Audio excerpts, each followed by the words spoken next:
sacaron acá, chorreando el cuerpo. Primer día que a las 4 de la mañana nos estaban. Los dos. Ya hemos ido. Los dos han ido y el cuerpo se quedó acá. Sí, vamos a echar llave. Con llave y el cuerpo se quedó acá. Sí.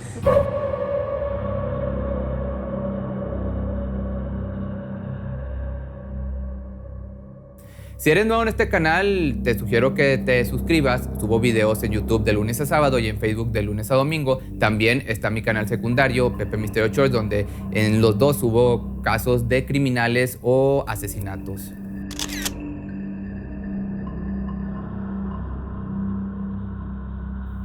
Las leyendas existen en todo el mundo. Algunas son buenas y otras pues verdaderamente terroríficas. Pero, ¿qué ocurre cuando un personaje aterrador de una historia ficticia de repente se encarna en la vida real? Esto sucedió en Perú cuando 3 bandas delictivas traficaron con grasa humana. Ellos secuestraban, cortaban cabezas, hacían en pedazos los cuerpos y los colgaban como si de ropa se tratara. Posteriormente, sacaban la mercancía macabra para su venta al público, la grasa. En la mitología andina se encontró un temido personaje que aterrorizó a todos, al grado de que las personas comenzaban a temblar cuando alguien mencionaba su nombre. Se trataba de un verdugo desalmado que cazaba a sus víctimas, los seres humanos, con sus propias manos para después sustraerles su grasa corporal. Mucha gente en Perú lo conoce como pistaco. Este ser fue tan temido en las historias que contaban que incluso lo incluyeron en el léxico peruano. Su nombre pistaco procede de la lengua quechua, que significa el que degüella con crueldad y sin sentimientos. Los orígenes de esta creencia se remontan a hace mucho tiempo atrás y se trataba de algo tan oscuro y macabro como el mito mismo. Las campanas en la época de la colonia española, estas eran impresionantes. Su sonido espectral llegaba a todos los rincones de los sitios. La gente que los oía no estaba informada, no sabía de qué forma las fabricaban, pero por alguna razón el sonido les llegaba hasta los huesos. La verdad era que estaban fundidas con grasa humana, porque al momento de tocarlas se decía que su sonido era mejor, ya que los espíritus de las víctimas resonaban desde el interior del objeto. El pistaco era poderoso y la gente lo sabía, por eso estaba retratado en las historias y los dibujos como alguien de quien se tenía que tener cuidado. Una persona que portaba un arma de fuego y una lanza de largo alcance con las cuales cazaba a los inofensivos campesinos. La gente de aquel entonces creía fervientemente que las personas con dinero, gente de la industria, requerían de la sangre y grasa de los indígenas para que la economía pudiera prosperar, como si de un rito satánico se tratara. Pero de pronto el mito que crees se vuelve realidad. En 1970, en Perú, la policía estaba consternada. Acababan de recibir un aviso de un campesino del Valle de la N que había encontrado restos de un cuerpo humano en un fondo agrícola. Cuando llegaron al lugar pudieron capturar a los responsables: Amador Mesa Aucanqui, de 34, alias El Zorro; Edgar Trujillo, alias El Gringo, de edad desconocida; Eustorcio, de 22 años, y los hermanos Pedro Pablo y Ruperto Martínez Rosales, edad desconocida también. Los oficiales no podían creer lo que ocurría. Estos tipos habían asesinado al menos 26 personas del campo. Los delictivos secuestraban de una forma particular, ya que contaban con una camioneta que se movía por zonas altoandinas y les funcionaba para sus atrocidades. Ellos esperaban a que sus víctimas estuvieran solas cuando necesitaban ir con urgencia del campo a la ciudad. Les ofrecían llevarlos aprovechándose de que los pueblerinos tenían prisa, y una vez se subían al vehículo nunca más los volverían a ver. El encargado de quitarle la vida a los rehenes era Eustorcio, quien, a pesar de estar en los 20, era el más sanguinario de los 4. Las armas que el criminal utilizaba para sus atrocidades eran un cuchillo o un machete. Las personas, ya te podrás imaginar, morían de forma atroz. Las personas estaban consternadas y asustadas. Esta banda delictiva veía la carne humana como una fuente de ingresos. La gente no era más que meramente un producto, y al igual que cualquier comerciante que selecciona su mejor mercancía para sacarla a la venta, estos psicópatas también lo hicieron. Ellos declararon, para el horror del oficial que dio el reporte, que por las mujeres embarazadas su comprador o sus compradores pagaban más, por los cuerpos subidos de peso regular y por los flacos menos. Esto quiere decir que sus principales víctimas eran mujeres gestantes, quienes tenían una tarifa, como te digo, alta en el mercado negro. En 1989 la policía llegó rápido a Hermosa Pampa, un pueblito ubicado en la selva central y a 3 horas de la ciudad de Satipo, esto en Perú. Ellos acababan de recibir una llamada. Al parecer los campesinos del lugar captaron a 3 residentes que confesaron la macabra actividad de la venta de grasa humana.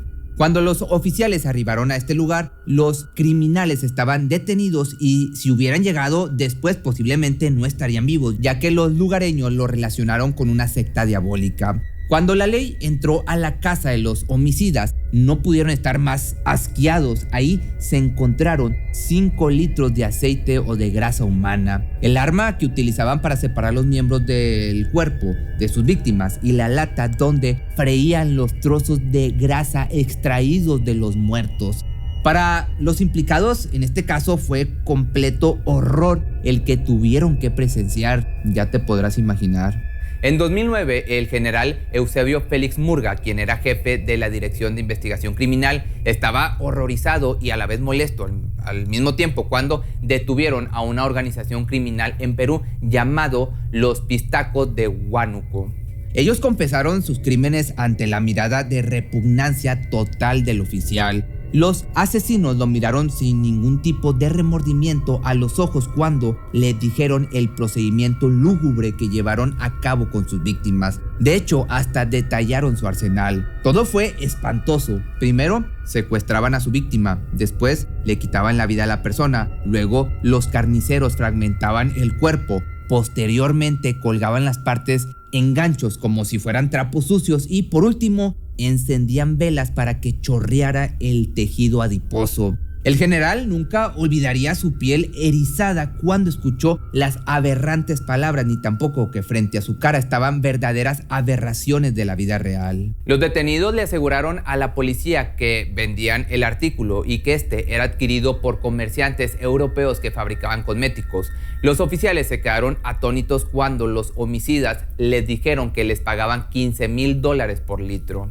Ante una acusación así de grave, tan severa, la Asociación de Perfumería y Cosmética, que agrupa a las principales marcas de España, denegaron las acusaciones de inmediato a través de un comunicado, alegando que la extracción de esta aberrante grasa que provenía de cuerpos asesinados con fines cosméticos no tiene la más mínima lógica. Si bien hace muchos años se utilizaban en cosméticos grasas sólidas, minerales o animales para dar consistencia a los productos, esto se ha sustituido por ingredientes más adecuados, inocuos y seguros. La grasa humana, además de no aportar ninguna propiedad ni beneficios adicionales, conlleva el riesgo de transmisión de enfermedades. Esto lo diría, como te digo, la Asociación de Perfumería y Cosmética. Hasta el momento se desconoce si la acusación era verdadera o no. Los criminales solo sabían que vendían la grasa a los extranjeros para cualquier cosa macabra que hicieran, pero a ellos no les interesaba con qué fin utilizaban el producto, solo querían obviamente el dinerito. Pero ahora la pregunta es cómo lograron atrapar a estos desalmados psicópatas. Las desapariciones en el Valle de Huallaga, en donde laboraba la organización, eran constantes.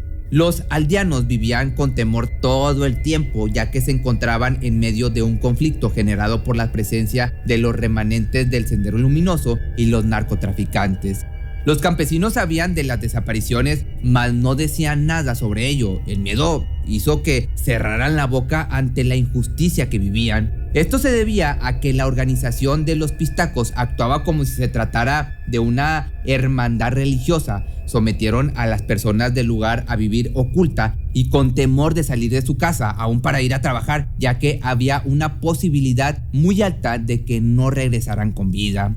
En 2009, unos oficiales detuvieron a alguien sospechoso en una empresa de transportes. Sin saberlo, habían arrestado a un miembro activo de la banda Los Pistacos de Huánuco. Al momento de su aprehensión se sorprendieron al comprobar que traía consigo un envase con grasa. Lo malo y a la vez perturbador fue darse cuenta tiempo después que era grasa humana.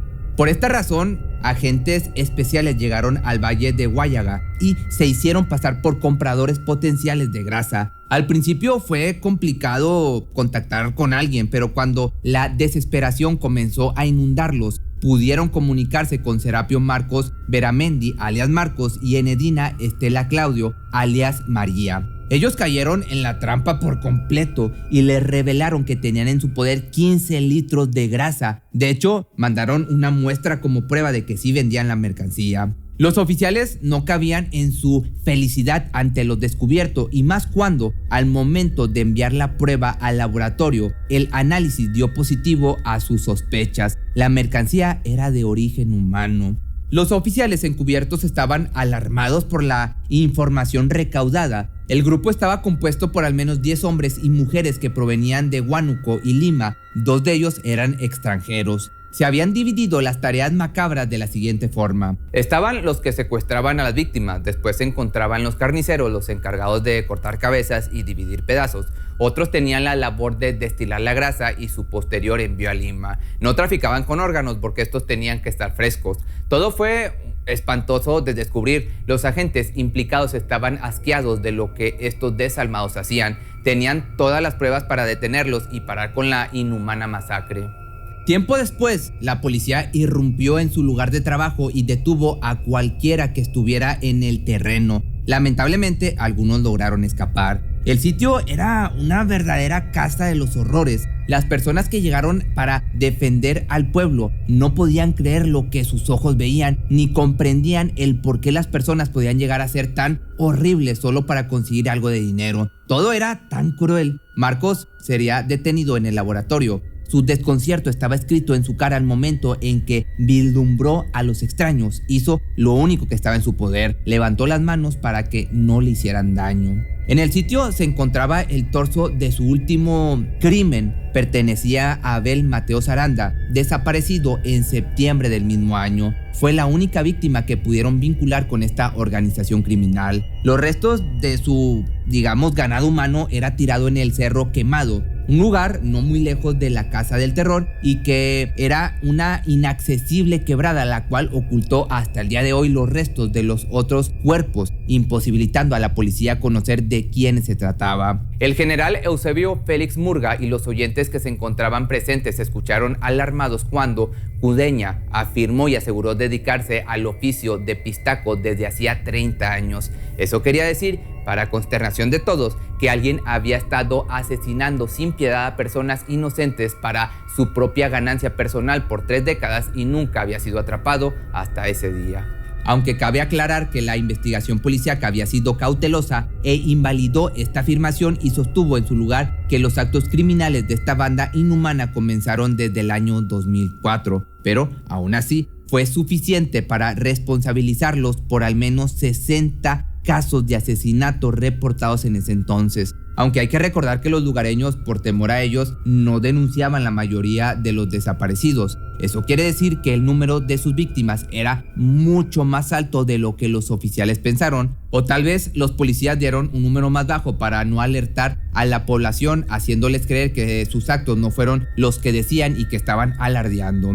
De igual forma, el fiscal Jorge Sanz formuló una denuncia oficial contra los detenidos por homicidio con ánimo de lucro, asociación ilícita, tener armas ilegales y tráfico de sustancias prohibidas. Al poco tiempo de que la noticia se diera a conocer, la palabra fraude resonó en cada esquina. Los medios de comunicación fueron veloces en desacreditar la noticia. Ellos afirmaron que todo se trataba de una cortina de humo para que la gente desviara la atención de una serie de escándalos gubernamentales que ocurrían en aquellos años. Eso es lo que me avisaste arriba en la cumbre. Ya, el cirio y los palos también. Los palos son acá. La cinta, las velas. ¿Ya? Y acá lo han hecho igualito donde me dijiste arriba, en el río. Lo ha armado el trípode. ¿Ah? Adentro. ¿A qué hora empezó ese trabajo? Las 11 de la noche. Ya. Y él se amaneció acá. Por eso, ¿cuántos días has estado acá desde que entraron 11 de la noche? 2 días, sin salir. No salí, el día no salí. Y lo dejaron acá, chorreándose. El cuerpo. El primer día, a las 4 de la mañana nos estaban. Los dos. Y ahí hemos ido. Los dos se han ido. Y el cuerpo se quedó acá. Sí, hemos hecho normal. Con llave y el cuerpo se quedó acá. Sí. Esto es...